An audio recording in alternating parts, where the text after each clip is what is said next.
সজনে পাতার শাক করব। এটি খুব উপকারী শাক। এর জন্য লাগছে আলু ছোট ছোট করে কেটেছি, বেগুন ছোট ছোট করে কেটেছি, আর রসুন থেকে দেখুন থেতো করে নিয়েছি। আপনারা যেরকম শাক লাগবে সেরকম থেতো করে সেই অনুপাতে রসুন দেবেন। আর এইটা দিয়েছি বাদামটাকে আধ খিচা করে ভেঙে রেখেছি।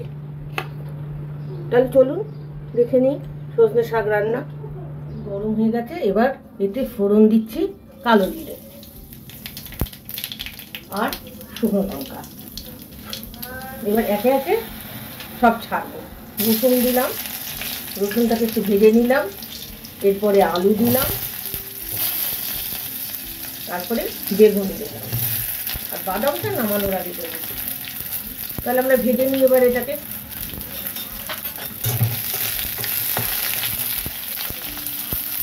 নুন দিলাম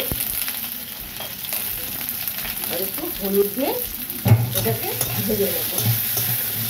আমি বেগুনটাকে ঢেকে ঢেকে 2-3 বার উল্টে পাল্টে ভেজে নিয়েছি।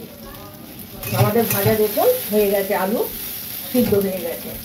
এবার আমি যে কোনো শাক করার সময় এটাকে তুলে রাখি, নামানোর আগে দিই, সেন্টটা তাহলে শাকের ভালো থাকে। আর আমি যেহেতু সজনে শাক কিন্তু আমাদের খুব উপকারী শাক,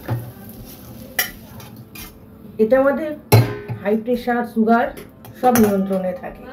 আমি এই কড়াইতেই সজনে শাকটা দিয়ে দিলাম, একটু নুন দিলাম আর একটু হলুদ দিলাম, দিয়ে এটাকে নেড়ে নিচ্ছি।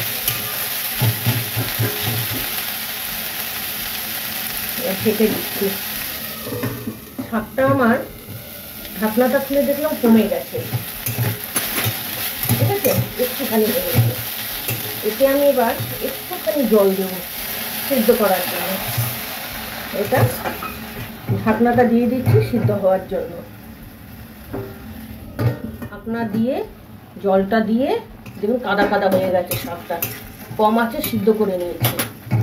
এবার কি করব, আমি এর মধ্যে এই যে বেগুন আলুটা ছিল সেইটা দিয়ে দেবো। নামানোর আগে দিলে কি হয়, সেন্টটা অটুট থাকে, সেন্টটার একটু এদিক ওদিক হয় না।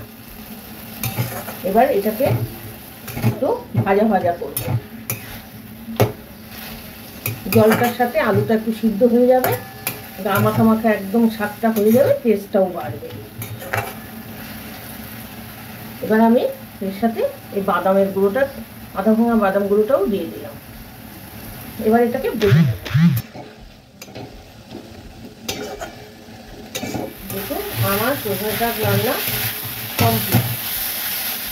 এবার গ্যাসটা অফ করে দিই।